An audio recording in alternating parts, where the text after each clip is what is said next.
एक गांव में एक लड़की और उसकी माँ रहती थी। वह दोनों खेती करती थी और खेती कर कर ही अपना पेट पालती थी। वह सब्जियां लगाती और सब्जियों का व्यापार करती थी। एक दिन एक सब्जी लगाई। आलू, बैंगन, भाटा, मूली, गोभी और टमाटर की खेती करने लगी और कुछ दिन ऐसे ही चलता रहा। फिर एक दिन बाढ़ अचानक वहां आ जाती है और सारी सब्जियां खराब हो जाती हैं। फिर उन दोनों के पास कोई काम नहीं होता है।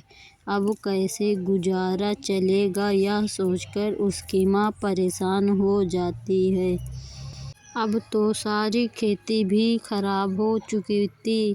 बारिश के पानी में सारी सब्जियां खराब हो गई थी। एक दिन वह बैठकर रो रही थी। एक सब्जी ने बोला। गोभी ने फिर बोला, मुझे लगाओ, मैं जितना काटोगी उतना ही और ज़्यादा मैं होंगी। तो उस लड़की ने उस गोभी को लगाया और रोज़ उसे पानी देने लगी। कुछ दिन बाद वह सब्जी तैयार हो गई। जब उसे काटा गया तो फिर दूसरे दिन उससे ज़्यादा तैयार हो गई। फिर ऐसा करते करते कुछ दिन तक इसी तरह वह सब्जी तैयार होती रही और उससे भी ज़्यादा तैयार होकर वह पूरे खेत में फैल गई और वह दोनों फिर से सब्जी का काम करने लगी। सारी सब्जियां ले जाती, मार्केट में बेचती और अपना गुजारा करती।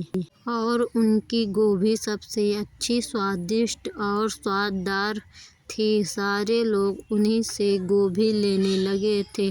अब उनकी सब्जी की मार्केट में काफ़ी डिमांड थी और वह कुछ दिन बाद ही बड़े आदमी बन गए और वह गोभी के पेड़ को भी अपने साथ रखा, गोभी का ही बिजनेस करने लगे। अब वह बड़े व्यापारी बन चुके थे और ऐसे ही वह अपना गुजारा करने लगे। तो मिलते हैं फिर एक नई कहानी में। तब तक के लिए सब लोगों से गुड लक और मेरे चैनल को सब्सक्राइब करें, लाइक करें, कमेंट में बताएं कैसी रही कहानी।